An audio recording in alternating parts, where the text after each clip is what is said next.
देखो जी, हम पढ़ रहे थे चैप्टर ज्योमेट्री, लास्ट क्लास में हमने ज्योमेट्री पढ़ा था, ठीक है। अभी आगे उसी को कंटिन्यू करेंगे। देखो मैं एक क्वेश्चन देता हूँ, कल मैंने ट्रायंगल के बारे में बताया था, एंगल अकॉर्डिंग टू एंगल और अकॉर्डिंग टू साइड्स। तो आज मैं एक क्वेश्चन देता हूँ, क्वेश्चन को सोल्व करो, फिर आगे पढ़ेंगे और properties. The angles of triangle, the angles of triangle are in the ratio, the angle of triangle are in the ratio 3:5:7. The triangle is,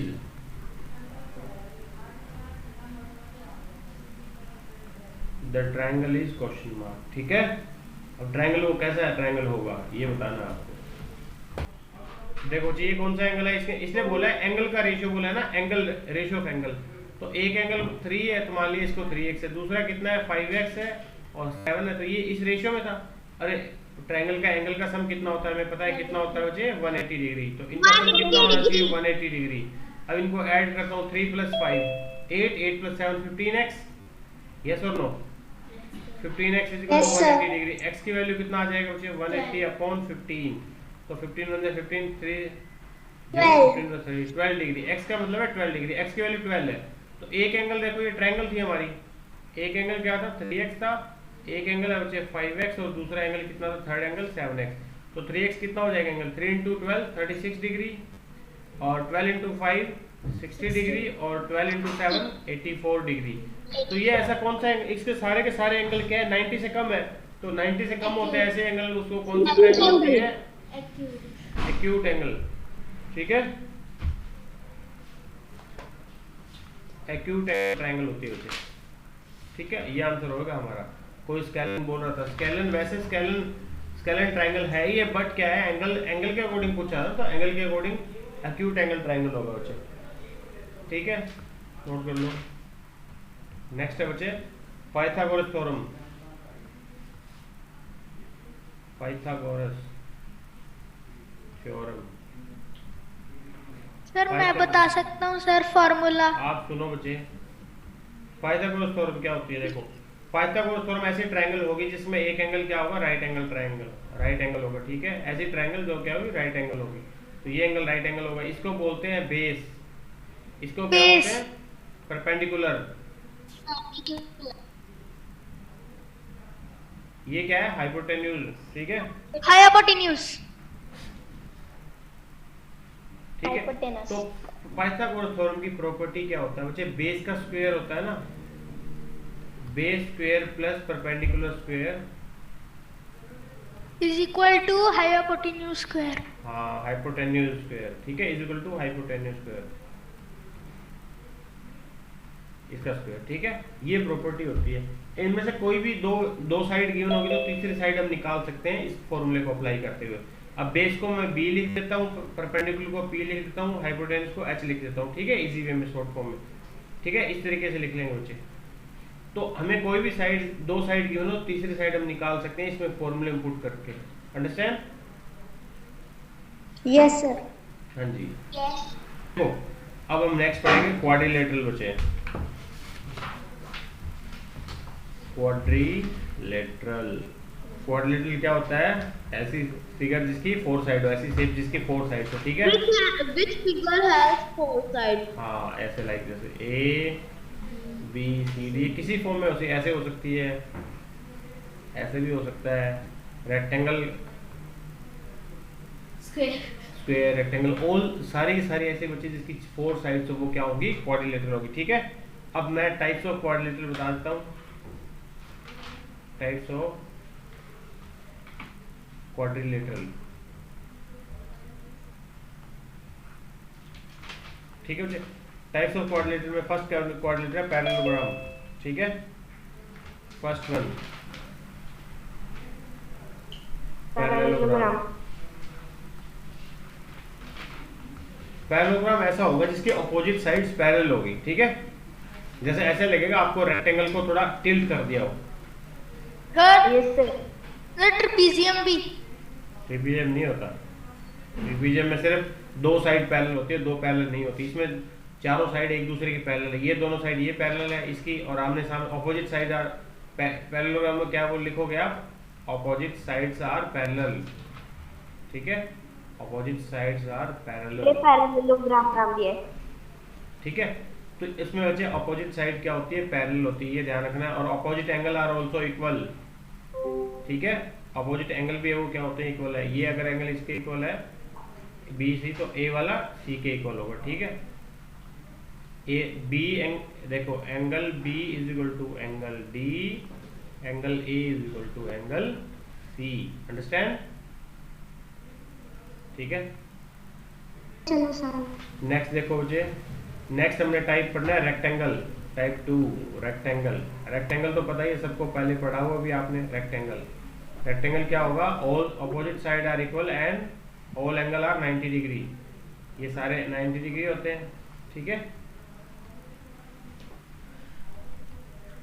opposite sides are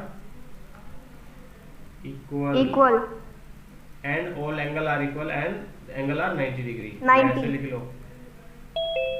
sir और angle are 90 degree बच्चे, ठीक है। सारे के सारे angle वो क्या होंगे, 90 डिग्री होंगे, ठीक है। एक होता है स्क्वायर, स्क्वायर भी क्या है, all sides are equal, square ऐसा होगा all sides are equal and all angle are equal, angle कितने होंगे 90 90 होंगे इसमें भी, 90 डिग्री। इसमें ऑपोजिट साइड इक्वल थी, इसमें ऑल साइड्स आर इक्वल है, ठीक है। सर मेरा एक डाउट था सर, कल आपने जो कल करवाया था, ये क्वेश्चन आपने करवाया था, उसके अंदर आप कुछ थीटा बोल रहे थे सर, वो क्या है? थीटा कोई एंगल की वैल्यू रखने के लिए थीटा होता है बच्चे, ठीक है। But I have next done. है हमारा बच्चे rhombus, type 4 rhombus.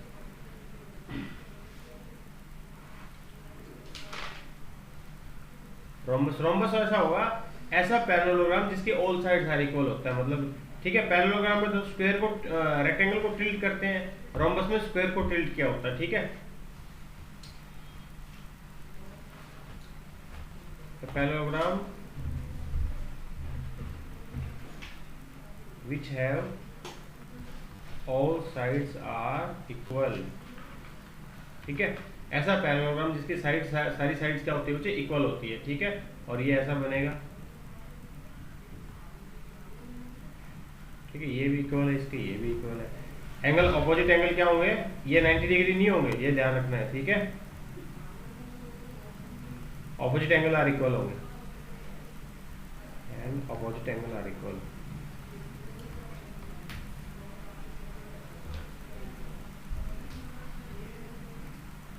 Opposite angle वो क्या होंगे, इक्वल होंगे। नेक्स्ट है बच्चे type 5 trapezium.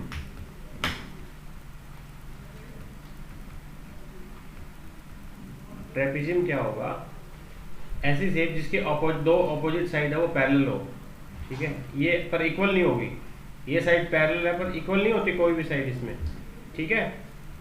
To sides are parallel, two sides are, दो साइड से बचे इसमें क्या होगी, पैरेलल होगी, ठीक है। ये ट्रेपीजियम हो जाएगा।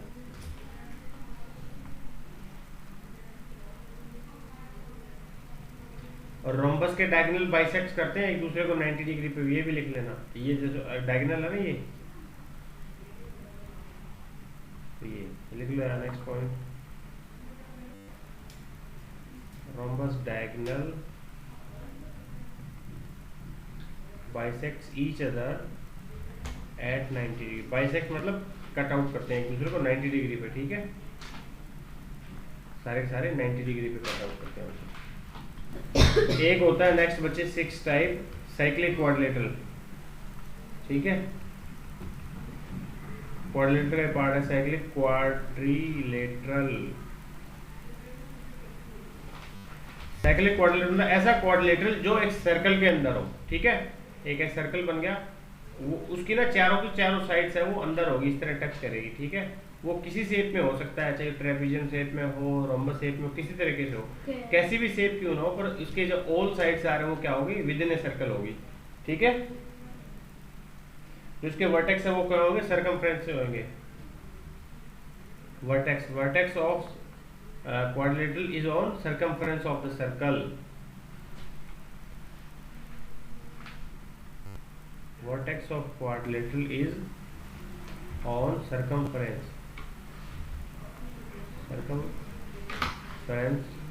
of circle. वर्टेक्स मतलब जो किनारे, वर्टेक्स क्या होता है जब दो लाइनें मिलती है तो वो क्या होता है, वर्टेक्स होता है ऐसे। तो ये वर्टेक्स इसके चारों वर्टेक्स है वो क्वाड्रिलेटरल का जो सर्कमफेरेंस होगा उसके ऊपर लाई करेंगे, ठीक है। तो वो क्या होगा, साइक्लिक क्वाड्रिलेटरल होगा। अब हम बात करते हैं पॉलीगन के बारे में, ठीक है। पॉलीगन कैसा होगा, ऐसी फिगर जो 3 या 3 से ज्यादा साइड से बनी हो, ठीक है। A closed figure made up of 3 or more sides, ठीक है। ऐसी फिगर बचे जो 3 से ज्यादा साइड्स को मिला के बनी हो तो वो कौन सी होगी, पॉलीगन होगी, ठीक है। तो पॉलीगन ऑफ, जैसे पॉलीगन विद 3 साइड्स, उसको क्या क्या बोलते हैं मैं सारे लिख दूंगा। पॉलीगन विद 3 साइड्स, ऐसा पॉलीगन जिसकी 3 साइड्स हो उसको क्या बोलते हैं। अब 3 साइड वाला क्या था हमने पढ़ा था अभी, ट्रायंगल। हाँ जी, पॉलीगन विद 4 साइड्स, क्वाड्रिलेटरल कैसा भी हो सकता है, देखो स्क्वायर हो सकता है, क्यूब, रोम्बस, ट्रेपेजियम हमने डिस्कस किया था, ठीक है। पॉलीगन विद 5 साइड्स, पेंटागन 5 से पेंटागन ना, पेंटागन, ठीक है। पॉलीगन विद 6 साइड, हाँ, हेक्सागन, ठीक है, हेक्सागन, वेरी गुड, ठीक है। और नेक्स्ट है पॉलीगन विद 7 साइड, हेप्टागन,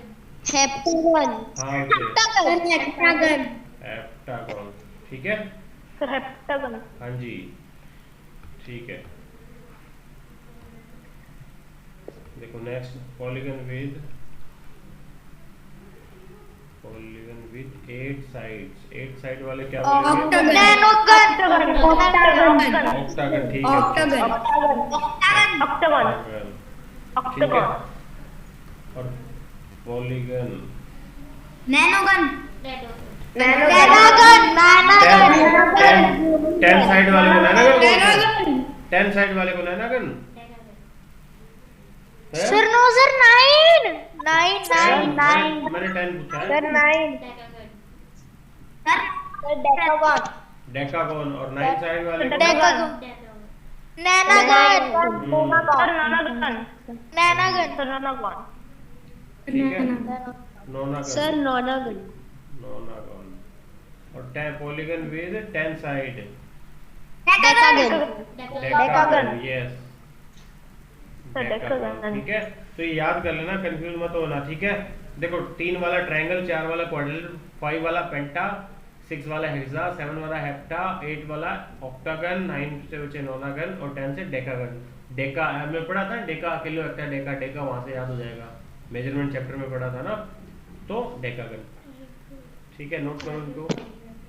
आगे हम पढ़ेंगे भी सर्कल देखो, सर्कल पता है सबको, है ना, यस और no, Yes, sir. Yes, sir. ये सर्कल है, ठीक है। अब इस सर्कल में क्या होगा, अभी बीच में से अगर इस पॉइंट को मिला दूं, जो लार्जेस्ट लेंथ होती है इसकी, ठीक है, डायमीटर, ये बी है, तो ए बी क्या होगा इस सर्कल का, ए बी इज डायमीटर, ये ओ हो गया। और ओ बी क्या हुआ, O B is equal to O A is equal to radius. और रेडियस होता है वो क्या होता है, डायमीटर का हाफ भी होता है, पता होगा, डायमीटर का हाफ होता है रेडियस, ठीक है, हाँ, ठीक है। अब कुछ टर्म्स हैं इनसे रिलेटेड सर्कल से, वो पढ़ लेते हैं, जैसे circumference, Boundary of the circle. हाँ, सर्कमफेरेंस होता है, ये बाउंड्री है ना, ये बाउंड्री क्या होता है, बाउंड्री ऑफ सर्कल, यानी से पेरीमीटर। बाउंड्री ऑफ सर्कल, ठीक है। इसका फॉर्मूला तो हम नेक्स्ट चैप्टर में जरूरत पड़ेगी, ठीक है। या बता भी देता हूँ, सर्कमफ्रेंस निकालने का फॉर्मूला क्या होता है, 2 पाई आर, ठीक है। पाई की वैल्यू फिक्स होती है 22/7 या और 3.14, ये दो वैल्यू होती है। अगर क्वेश्चन में दे रखा है तो उसके अकॉर्डिंग वैल्यू यूज करेंगे हम, या हम कुछ नहीं बोल रखा तो 22/7 यूज करेंगे। अगर क्वेश्चन में दे रखा है 3.14 यूज करो तो आप 3.14 यूज करोगे, ठीक है। ये होता है सर्कमफ्रेंस बच्चे। नेक्स्ट है देखो सर आर्क, आप ये करते हो ना, क्या? सर्कमफ्रेंस के दो फॉर्मूले होते हैं। क्या बच्चे? सर सर्कमफ्रेंस के दो फॉर्मूले होते हैं। क्या दो फॉर्मूले होते हैं बताओ, और क्या होगा? सर एक पाई डी और 2 पाई आर। क्या? एक पाई पाई डी। पाई तो डी एक ही बात है। आर को 2 से मल्टीप्लाई करोगे तो डी बन जाएगा, आर का डबल करोगे तो डी बन जाएगा, पाई डी है वो भी ठीक है, ओके है, ठीक है। अब देखो ये आर्क, आर्क क्या, मैंने ये ए बी बना दिया, तो आर्क ये होगा, देखो ये वाला पोर्शन है ये आर्क है ए बी, और ये भी ये मेजर आर्क है, ये माइनर आर्क है, ठीक है। ये वाली अगर बात करूं तो ये मेजर आर्क है बच्चे, और ये इधर वाली ये क्या है, माइनर आर्क है, ठीक है। नोट करो। और जो बीच में मैंने ए बी लगाया, ए बी यहाँ पे क्या है, ये कोड है, इसको कोड बोलते हैं मुझे, कोड हिंदी में बोलते हैं जीवा, कोड, ठीक है। ए पी जो है लाइन है, ये कोड है। जो सेंटर से जाएगी तो वो क्या होगी, डायमीटर होगी, पर सेंटर से ना होगी, बाकी जगह होती है तो क्या होती है, कोड होती है, ठीक है।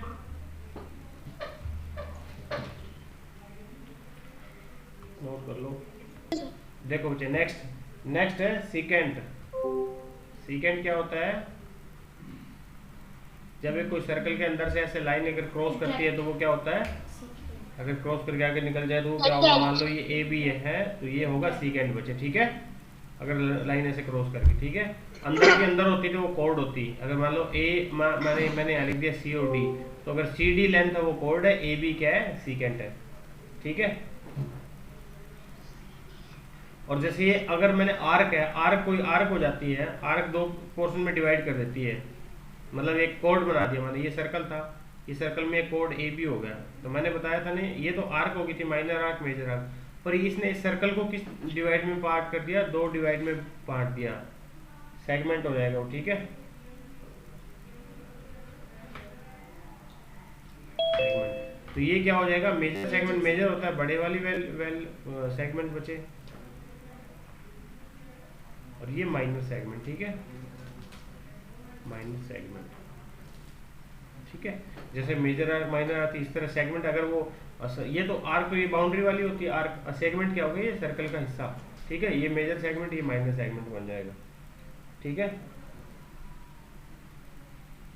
नोट कर लो इतना। नेक्स्ट है बच्चे देखो सेंट्रल एंगल।